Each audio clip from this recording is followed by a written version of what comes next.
bersama saya Agus Salim di Kolom Sinema. Saya nggak sendirian lagi.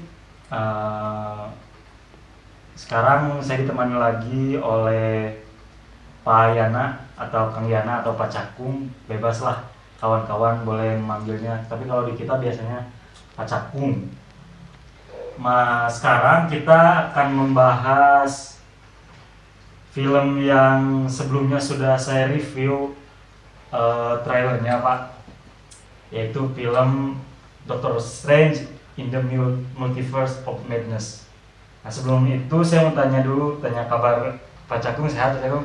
Sehat. Sudah siap kita untuk ngobrol Multiverse of Madness ini? Oke, siap lah. Siap. Saya tuh nonton hari Minggu nonton film ini. Kemudian satu yang saya dapatkan Pak Cakung dari film ini, kok nggak se-madness judulnya ya? Nah mungkin sebelum dari itu saya ceritakan dulu sebagian alur film ini. Alur film Doctor Strange in the Multiverse of Madness ini menyambung alur dari Spider-Man No Way Home secara langsung, dimana film dibuka langsung menghadirkan sosok American Chavs yang sedang berlari dengan Doctor Strange versi multiverse lain atau yang lebih kita kenal Defender Strange. Namun sayangnya di pembukaan film itu si Defender Strange ini langsung tewas, dibunuh oleh salah satu, mungkin bisa kita sebut iblis yang mengejar mereka. Dan si Defender Strange ini tewas, namun si American Chavs berhasil melintasi universe dan masuk ke universe Doctor Strange yang selama ini kita kenal, Doctor Strange yang ada di semesta MCU. Setelah itu scene pindah ke adegan di mana Doctor Strange versi yang kita kenal bangun dari tidur, dan di dalam tidurnya dia memimpikan si American Chavs dengan Defender Strange ini. Dan tidak lama kemudian dia bertemu dengan si American Chavs ketika si Doctor Strange hadir ke pernikahan mantan kekasihnya. Dan sebenarnya secara garis besar film ini mengambil kalau menurut saya idenya sama seperti film Spider-Man No Way Home. Hanya saja bedanya apabila Spider-Man No Way Home si Peter Parker ini meminta bantuan kepada Doctor Strange. Nah kalau film ini Doctor Strange meminta bantuan kepada Wanda. Gara-gara multiverse yang sudah semakin kacau lah, ditambah dengan kehadiran American Chavs yang punya kekuatan luar biasa. Kekuatan luar biasanya itu dia bisa melintasi alam semesta manapun. Jadi dia bisa loncat ke semesta satu, ke semesta lainnya juga gitu. Nah ini sih yang bisa yang bisa saya ceritakan mengenai alur. Untuk selebihnya kan teman-teman saja nanti yang menonton. Tapi selebihnya kita bincangkan saja Pak, film ini. Kalau menurut Pak Cakung sendiri, apa nih yang Pak Cakung ambil? Kalau yang saya ambil ya, ketika pertama nonton film ini, saya jadi teringat ayam peliharaan. Kenapa? Saya punya ayam ya, ayam ketawa sih. Jadi tiap subuh itu yang ngebangunin saya itu ya ayam itu. Saya pelihara ayam itu sejak kecil, sejodok ya. Ayam jantan dan betina. Saya melihat ada perubahan psikologi dari ayam itu gitu. Saya melihat sosok Wanda itu seperti ayam peliharaan saya. Menarik nih. Gimana maksudnya Pak antara Wanda dengan ayam? Gitu. Kalau saya ya sebagai sekarang menjabat sebagai seorang suami gitu ya, yang pelihara ayam. Saya tahu betul bagaimana perasaan si Wanda itu ketika dia membayangkan punya anak atau punya anak lah gitu ya. Karena ayam saya pun begitu. Awal saya pelihara sampai beranjak dewasa itu baik-baik saja tuh si ayam. Tapi ketika dia punya telur, kemudian beranak, kan ayam ketawa itu nggak banyak-banyak tuh. Kalau punya telur tuh 2, 3 paling banyak itu biasanya. Ada perangai yang berubah dari si ayam peliharaan saya itu. Dia menjadi overprotective terhadap anaknya itu. Gitu. Saya dengan penuh kasih sayang mencoba memberi pakan kepada mereka. Gitu. Tapi kok saya malah dibintih gitu kalau istilah Sundanya itu ya. Jadi intinya jangankan ancaman, kasih sayang saja itu. Kalau diterimanya sama si ayam itu berbeda karena kasih sayang itu berbentuk ancaman bagi dia, maka dia akan menggunakan segala cara untuk melindungi anaknya gitu. Ya, dengan kata lain ya, psikologi si ayam saya itu ya berubah jauh. Saya tahu si Wanda itu ya dari berbagai film yang ada kaitannya gitu, bahwa dia itu sesungguhnya ya tokoh baik ya. Ya, betul. Tapi gara-gara punya keinginan untuk bersama anak-anaknya itu, maka dia rela menghalalkan segala cara, bahkan dengan menggunakan buku yang terlarang itu ya, Darkhold itu. Bentuk kasih sayang lain gitu ya dari sosok Wanda dari multiverse lain itu kan itu kasih sayang kepada anaknya itu. Tapi diterima oleh si Wanda yang ada di multiverse yang bersama dengan si Dr. Strange yang selama ini kita kenal, justru dianggap sebagai ancaman. Gitu. Bahwa dialah orang yang paling bisa melindungi anaknya. Itu segalanya berawal dari situ kalau menurut saya. Ada perubahan perangai atau psikologi dari seorang ibu. Gitu. Kita pasti sama-sama tahu ya, apalagi kalau yang sudah berkeluarga. Tugas seorang ayah itu yang paling utama adalah mengajarkan anaknya untuk mengambil resiko. Itu yang paling utama. Tapi tugas orang ibu adalah melindungi anaknya. Gitu. Melindungi anaknya itu kadang bisa membutakan seorang ibu, menghalalkan segala cara. Nggak ada menurut si ibu itu yang benar dan yang salah. Yang terpenting menurut dia cara yang dia lakukan untuk mendapatkan kasih sayang anaknya, perhatian anaknya, respon baik dari anaknya, itulah yang terbaik gitu. Jadi perspektif benar dan salah ketika hingga pada seorang ibu yang berkewajiban untuk melindungi anak itu sudah berbeda, sekalipun dunia menganggap itu salah, tapi kalau menurut dia itu terbaik buat anaknya, ya pasti dia lakukan itu ya. Intinya begitu. Itu yang dilakukan oleh si Wanda Maximoff yang berubah jadi Scarlet Witch ini. Iya. Dari ayam masuk ke psikologi seorang ibu. Iya. Ya gitu. Siapa yang bisa mengalahkan Wanda dalam film itu? Tidak ada. Nggak ada, Pak. Kita udah nonton film ini, tokoh Wanda yang menjadi Scarlet Witch ini OP parah. Parah. Superhero itu bisa dikalahkan dengan sangat mudah ya. Tapi bagaimana dia merasa hancur, merasa tidak berguna ketika dua sosok anaknya itu merasa takut oleh dia. Gitu. Padahal kalau yang teman-teman yang mengikuti series WandaVision, Pak, yang bersangkutan secara langsung ke film ini, si anaknya itu pun hanya hasil rekaan dari si Wanda dan Vision. Tapi si Wanda dan Vision kan membuat realitas sendiri tuh di Westview kalau di serialnya, membuat realitas sendiri, kemudian membentuk keluarga yang harmonis. Tapi ada beberapa masalah yang membuat dia kehilangan realitas itu. Dan akhirnya di sini mungkin ya di film ini dia meluapkan segala emosinya, Pak. Iya, meluapkan segala emosinya. Kalau saya ya, yang nulis naskah atau yang menjadi sutradara dalam ini, saya tidak akan menghadirkan 2 anak. Alasannya, Pak? Tapi 3 anak. Kenapa? Karena sebetulnya puncak stres atau puncak perubahan psikologi seorang ibu itu justru pada saat dia memiliki 3 orang anak. Gitu. Mengapa saya menginginkan 3 orang anak yang hadir dalam film itu? Ya karena coba saja kalau diperhatikan di rasa-rasa ya, film itu terasa terlalu cepat gitu. Terlalu cepat.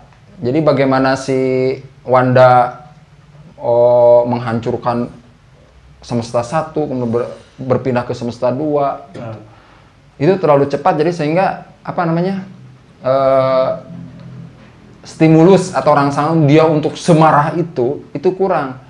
Tapi coba kalau hadirkan dengan anak 3, ya, banyak penelitian ya yang saya baca beberapa literatur mengatakan puncak stres seorang ibu itu, puncak kemarahan seorang ibu itu ketika anak 3, ya logikanya gini aja, kalau mau nyebrang gitu ya, tidak bisa memegang semua anaknya. Pasti ada satu anak yang tidak bisa dia pegang. Nyebrang, tangan kiri satu, tangan kanan satu lagi mau gimana? Nah, itu. Penelitian mengatakan demikian. Itu akan berpengaruh secara tidak langsung terhadap kemarahan si Wanda kalau menurut saya gitu. Mungkin ada usaha ya dari si penulis naskah dengan kemunculan mata 3 itu. Kenapa si Wanda tidak memiliki mata 3 itu ya? Selain karena efek dari buku terkutuk itu ya, Darkhold itu kalau menurut saya itu merupakan simbol-simbol lah, kalau saya ilmu cocokologi, simbol kenapa si Wanda tidak memiliki 3 mata itu, selain fakta di film itu bahwa mata itu apa lah gitu ya. Ya karena kalau misalnya si Wanda memiliki 3 mata, 2 anak tidak akan jadi masalah. Benar. Gitu. 2 anak tidak akan jadi masalah karena fungsi dari mata ketiga itu kan, cobalah teman-teman di rumah juga bisa dicari tahu tuh fungsi mata ketiga dari yang ada di film itu dan di film-film yang lain itu sungguh sangat luar biasa gitu ya.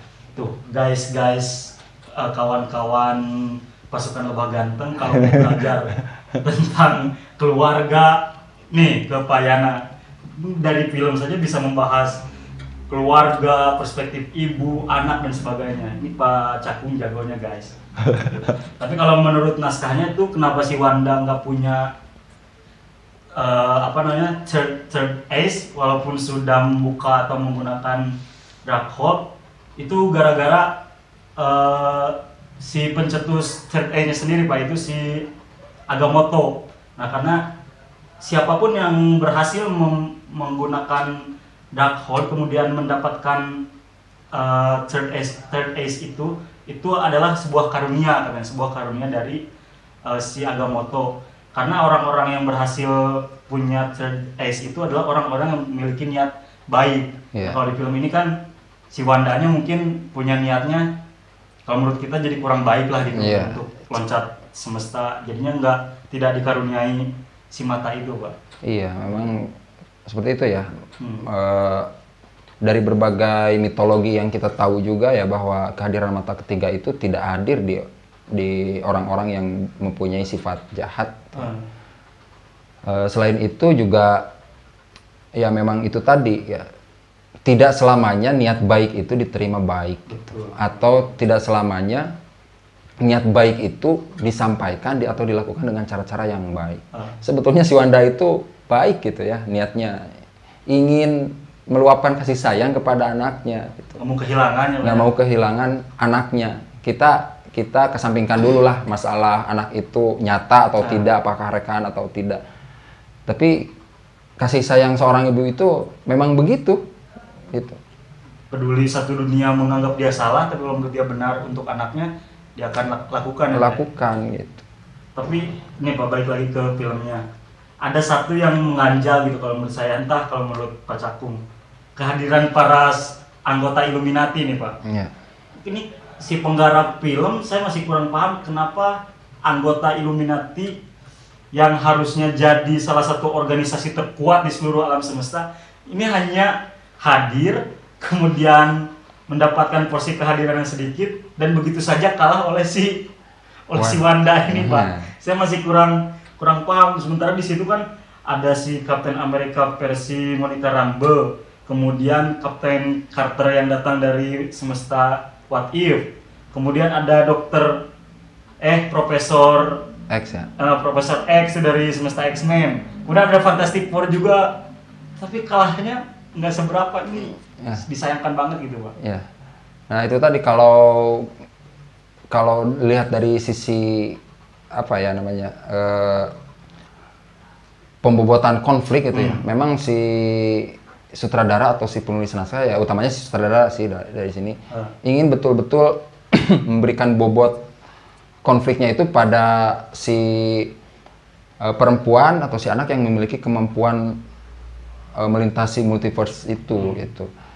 Ya tapi sayangnya kegilaannya justru bukan multiverse-nya. Nah, gitu. itu Pak, itu yang saya pertanyakan. Ya, kegilaannya bukan multiverse-nya, justru kegilaan si Wanda kalau menurut saya itu. Jadi kalau kita lebih menekankan pada kegilaan multiverse-nya itu ya bukan itu gitulah. Yang ini hanya tipis Pak ya. Ya, tipis, Dampak tipis. untuk multiverse-nya itu hanya tipis, tapi justru psikologi si Wanda yang benar-benar ditonjolkan di Iya. film ini ternyata. Iya.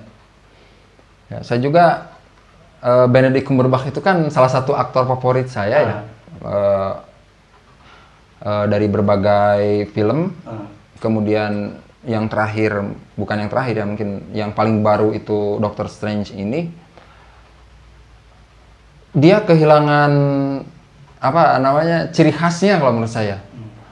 Itu entah memang arahan dari sutradara atau memang karena alurnya memang terlalu dipadatkan sehingga dia tidak sempat mengeksplorasi apa namanya bisnis acting yang biasa dia lakukan. Emang biasanya gimana sih Pak? Nah, coba aja dilihat dari film-film yang seperti yang di apa namanya Sherlock Holmes, kemudian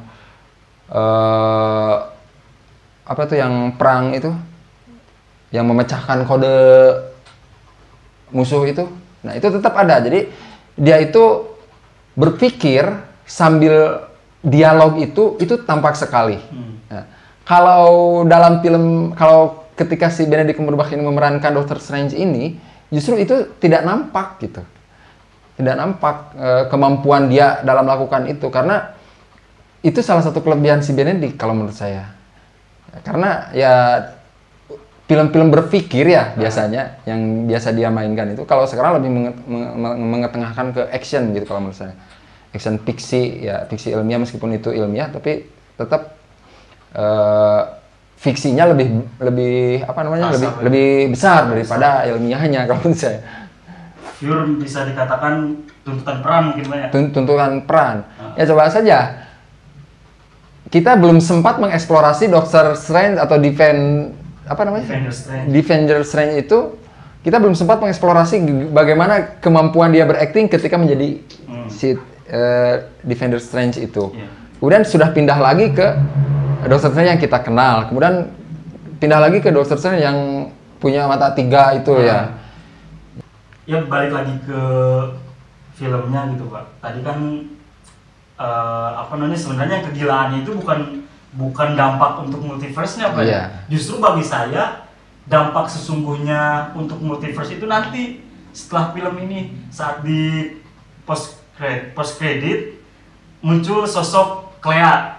Nah, yeah. Muncul sosok Clea yang datang dari Dark Dimension, kemudian membawa si Doctor Strange ini masuk ke Dark Dimension. Nah, menurut saya itu nanti si madness dari multiverse ini baru akan, justru ini baru apa ya, baru gerbang lah, baru gerbang awal, belum gila sesungguhnya. Gimana Pak kalau menurut Bapak? Ya, saya setuju sekali sih kalau melihat dari keterkaitan antara judul dengan film yang sama-sama kita tonton itu ya. Ya ketika Dr. Strange terancam itu kan dia hanya melompat-lompat dari satu multiverse ke multiverse lain. Benturan-benturan dengan benda-benda di sekitar itu hanya selintas-selintas itu. Itu meskipun ada dampaknya menurut teori multiverse dalam film, tapi itu tidak besar, tidak gila seperti judulnya gitulah istilahnya. Ngerokok dulu Pak tuh Pak? Ya, ya. Itu santai ngobrolnya.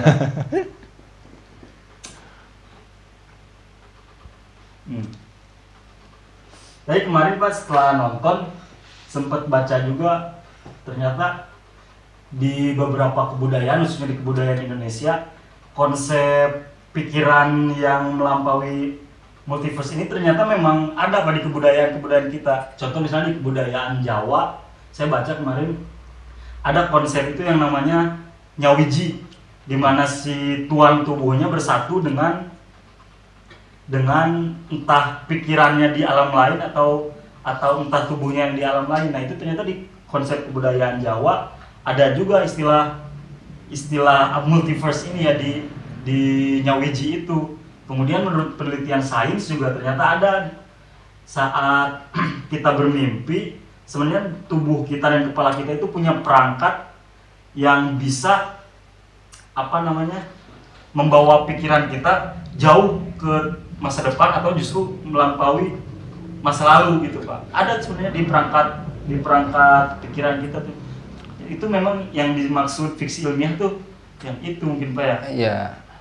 Ya bukan hanya di Jawa atau di kebudayaan-kebudayaan lain ya, di Sunda juga sebetulnya ada itu.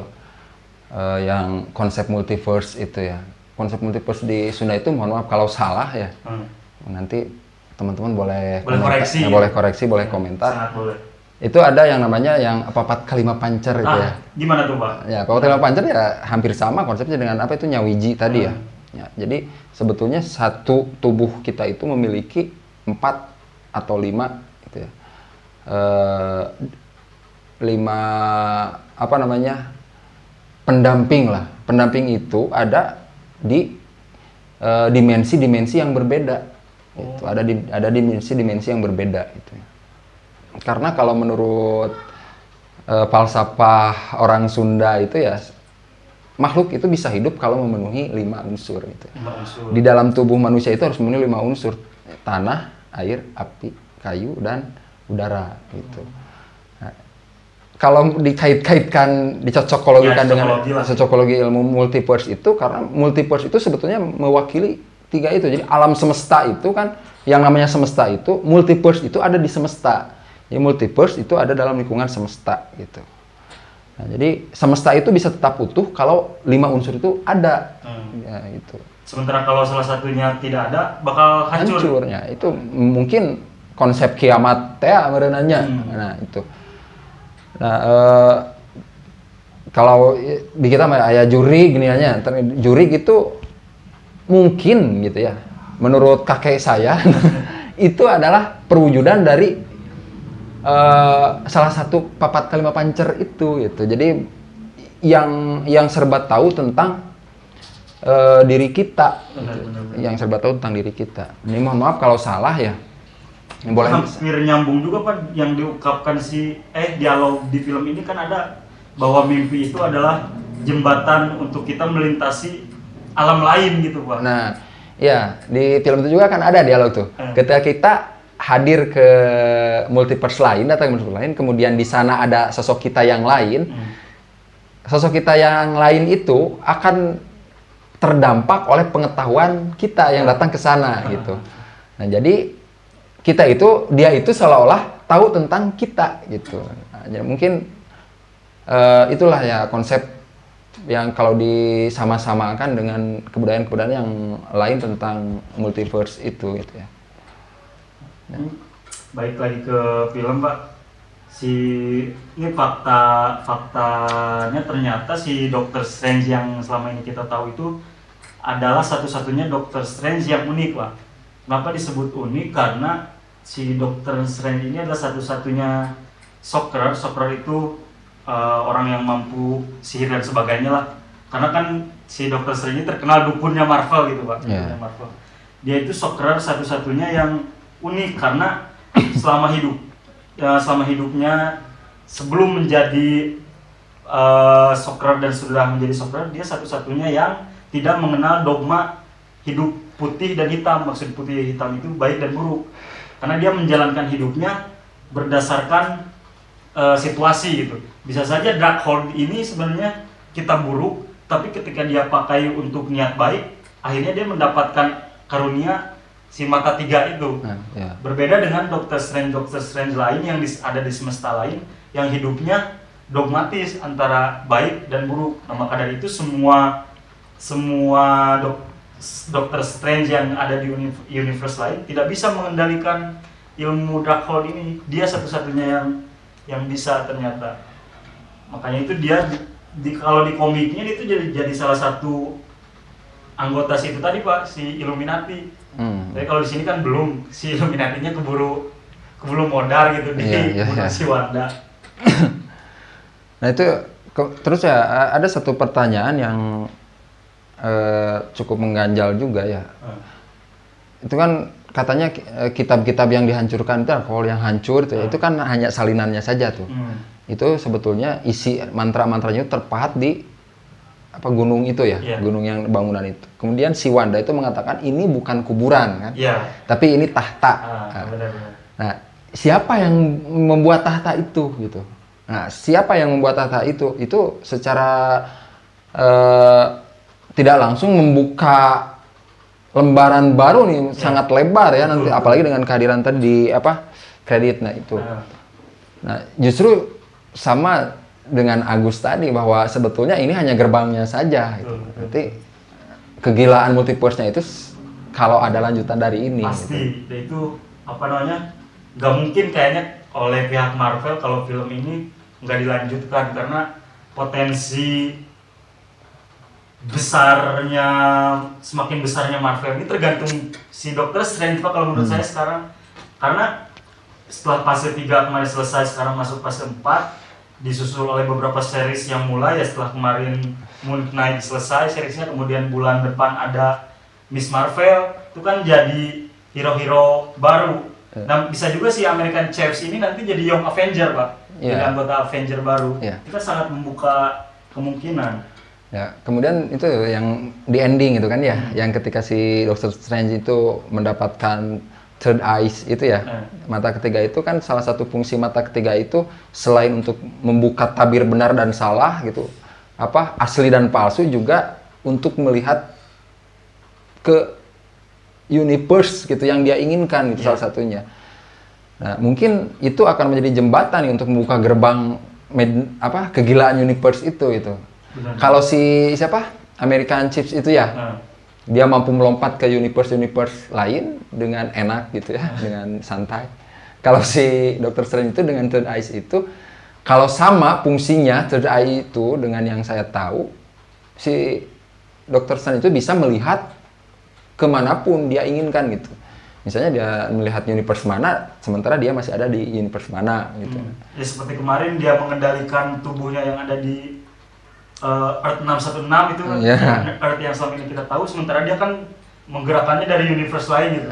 Si sosok Defenders apa Strange itu yang dia gerak-gerakan gitu Pak, yang jadi mirip jadi zombie. Tapi ada juga pertanyaan, kalau ini si di anggota Illuminati kan ada si Profesor X tuh. Profesor X kan pasti yang kita tahu selama ini dari semesta X-Men kan. Tapi di film X-Men juga, di film terakhir yang Dark Phoenix, si Profesor X ini kan udah mati Pak ya.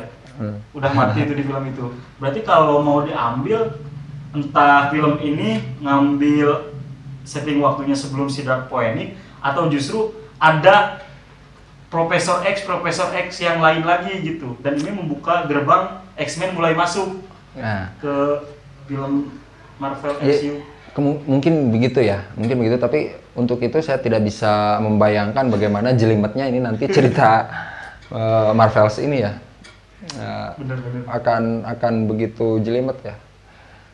Waktu kehadiran siapa? Musuh yang paling berat yang terakhir itu Thanos itu kan sudah jelimet juga tuh. Iya, benar-benar. Nah, sekarang saya kira mau disederhanakan dengan kemunculan konsep multiverse dalam Marvel ini.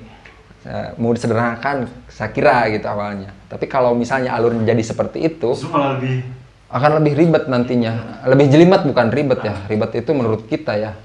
Tapi semakin asik buat ditonton dari tunggu ya Pak ya? Ya, tapi kalau mau sasarannya tekanan konflik, lebih baik melanjutkan ke yang kegilaan multiverse itu melalui sisi si mata ketiga Dr. Strange atau tokoh lain yang hadir di kredit itu. Nah itu. Mantap sih Pak ya, asik kok filmnya. Asik sekali memang itu. Apalagi kalau buat penggemar teori-teori konspirasi gitu kan ya Pak, cocok nih kayaknya film ini. Ada ternyata di luar semesta kita ada lagi kehidupan di semesta lain, di dimensi lain gitu. Cocok sih kawan-kawan, harus segera nonton mumpung masih hangat filmnya di bioskop. Dan teman-teman juga kalau punya pendapat lain di yang ada di benak teman-teman, boleh disampaikan, atau mungkin perbincangan kita tadi ada kekeliruan ya Pak ya? Boleh disampaikan di kolom komentar. Dan kalau teman-teman lihat sekarang, lihat baju saya dengan baju pacakung terlihat kece, terlihat badai. Nah ini jangan salah, ini produk baru dari Langgam Pustaka Pak.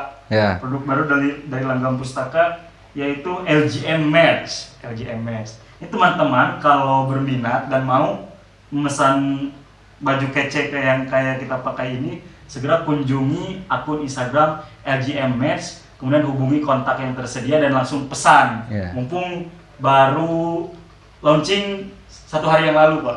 Ini pasti lagi banyak promo di LGM Merch. Di LGM Merch.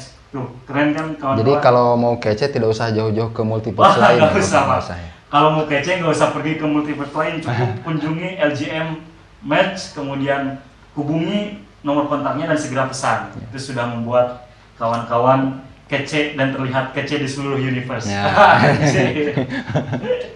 Itu mungkin apa yang bisa kita obrolkan terkait film Doctor Strange in the Multiverse of Madness. Selebihnya silahkan kawan-kawan tonton, silahkan kawan-kawan beri penilaian sendiri, dan kita tunggu film-film berikutnya dari Marvel ini. Wah edan ini pokoknya Marvel. Kagok edan bernyapanya, kalau bahasa Sundanya mah kagok edan, dinyakeun gitu. Terima kasih kawan-kawan sudah menyempatkan untuk mendengarkan perbincangan kita terkait film Doctor Strange 2 ini. Jangan lupa like, komen, dan subscribe channel Langgam Pustaka TV, dan sampai jumpa di pertemuan berikutnya.